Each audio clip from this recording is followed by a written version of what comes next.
Bismillahirrahmanirrahim. Alhamdulillah wassalatu wassalamu ala Rasulillah wala haula wala quwata illa billah. Kembali kita lanjutkan pembahasan dalam kitab Umdatul Fiqh. Kita masuk di bab ijarah atau kitabul ijarah terkait dengan sewa menyewa.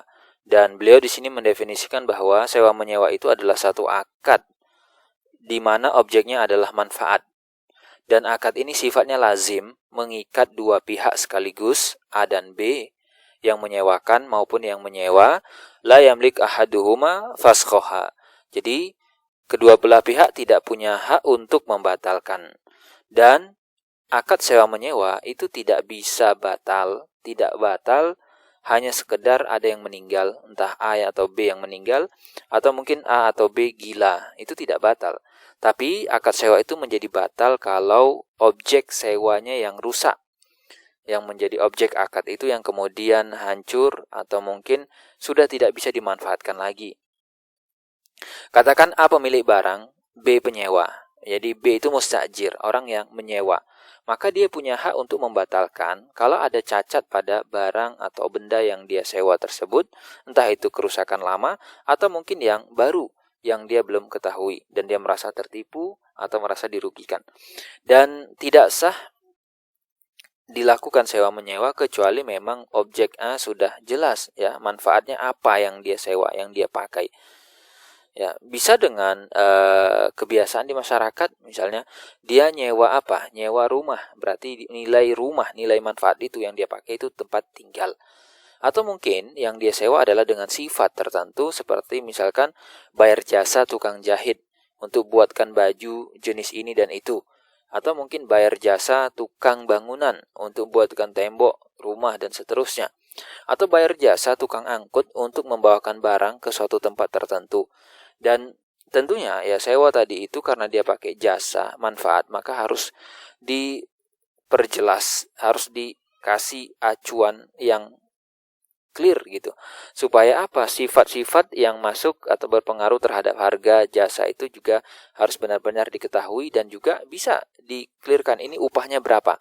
Kalau ngangkat sekian kilo, kalau bayar bangun sekian hari dan seterusnya. Ya, kalau misalkan kita bayar jasa tukang perharinya berapa dan seterusnya. Dan kalau memang yang menjadi objeknya adalah benda ya berarti harus jelas juga. Kita harus tahu bendanya yang mana yang kita mau pakai dan seterusnya. Dan kalau orang misalkan ya menyewa sesuatu lalu kemudian dia pengen menggantikan atau nunjuk orang lain sebagai wakil dia, boleh. Jadi yang pemilik barangnya A, yang nyewa itu adalah si B, B nunjuk si C. Ya, C kamu tinggal di rumah yang saya sewa ya, boleh. Atau si B menyewakan lagi kepada si C. Jadi si C itu penyewa dari si B gitu ya. Dia melanjutkan itu boleh. Ya. Dengan catatan orangnya adalah selevel atau mungkin ya dalam memakai barang atau apa itu sama seperti si B gitu ya. Atau mungkin ketika dia ngambil haknya lebih rendah di bawah si B. Intinya diperbolehkan dan tidak menimbulkan kerugian pada si A. A tidak dirugikan sama sekali selaku pemilik barang atau pemilik rumah.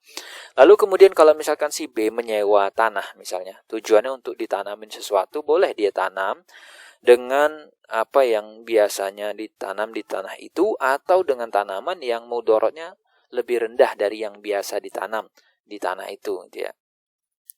Lalu kalau misalkan dia menanam sesuatu yang mana tanaman itu bisa menimbulkan kerugian. Kerugian ini macam-macam ya, bisa saja mungkin ngefek ke tanah sebelah atau yang lain atau ke tanah itu gitu kan.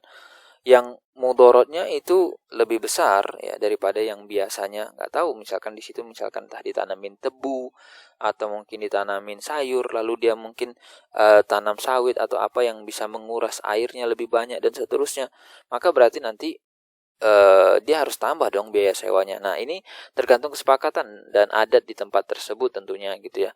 Kalau misalkan kalau kamu mau tanam tumbuhan ini biaya sewanya sekian, tapi kalau kamu lebih banyak lagi tanam dan jenis ini itu bisa lebih mahal biaya sewanya gitu. Nah, itu nanti disepakati saja. Lalu kemudian kalau misalkan A bayar B untuk ngangkat barang misalnya jarak sekian kilometer, lalu ternyata dalam prakteknya jaraknya lebih jauh ya, atau mungkin sesuatu yang mau diangkat lebih banyak, maka berarti ya si B berhak mendapatkan biaya tambahan, A harus bayar tambah gitu loh.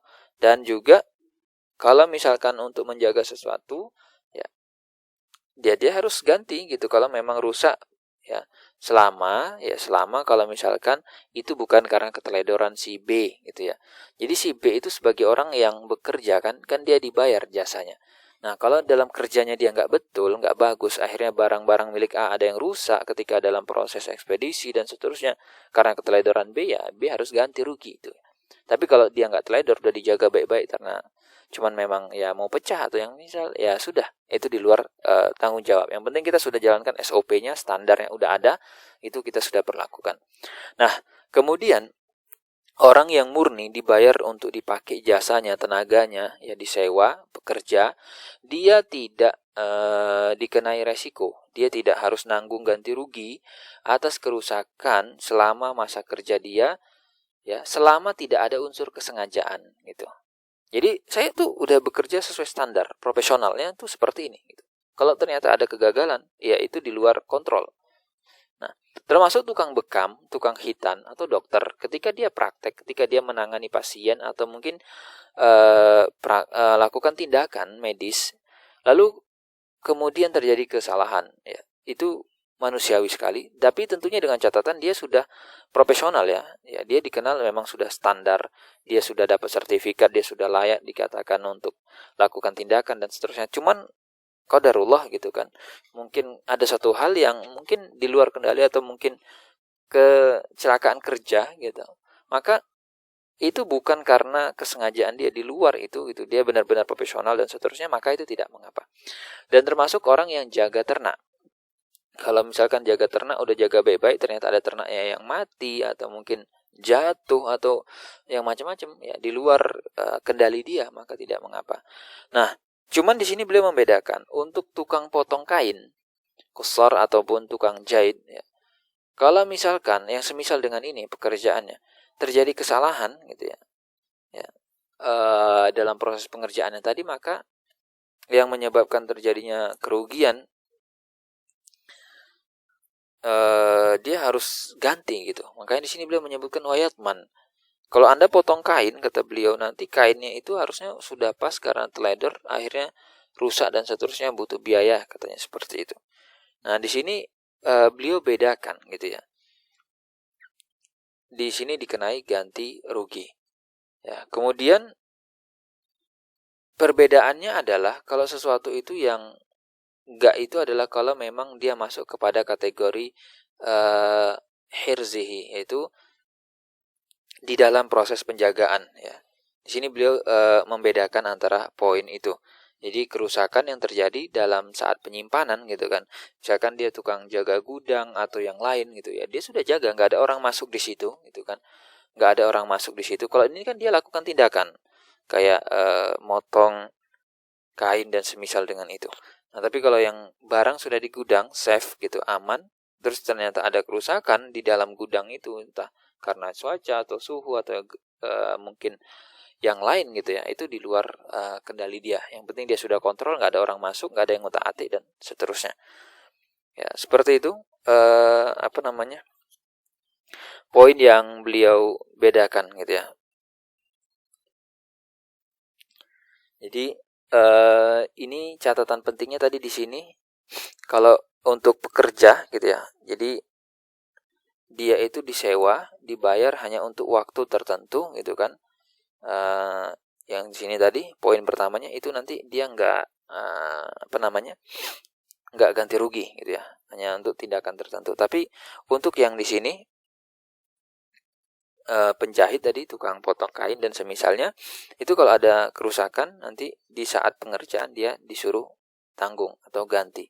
Nah, sebenarnya juga ini kadang lebih kepada perjanjian sih ya, biasanya kalau seperti itu dalam perjanjian kontrak kerjanya, atau mungkin nanti ketika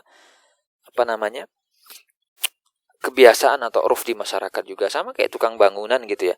Ada batas-batas yang masih wajar sebenarnya ketika dia salah dalam membangun, kekeliruan gitu. Tapi kalau misalkan kekeliruan misalkan dalam masang batu dan seterusnya yang menimbulkan kerugian yang cukup banyak gitu ya, terkait dengan semen atau yang lainnya, waktu pengerjaan dan seterusnya, biasanya ada yang batas wajar, ada yang nggak wajar. Nah itu masing-masing profesi itu kan biasanya beda gitu. Sama kayak dokter juga kan ada kode etiknya masing-masing. Ada tindakan yang dianggap kesalahannya masih batas wajar, masih dikatakan ditolerir gitu kan. Nah, ada yang memang ini memang Anda harus tanggung jawab gitu. Nah ini biasanya untuk lebih dalamnya dalam aplikasinya di lapangan itu seperti itu. Ya untuk poin ini, karena ketika kita bekerja itu kan seharusnya kita sebagai pihak yang disewa atau dibayar jasanya. Seperti itu.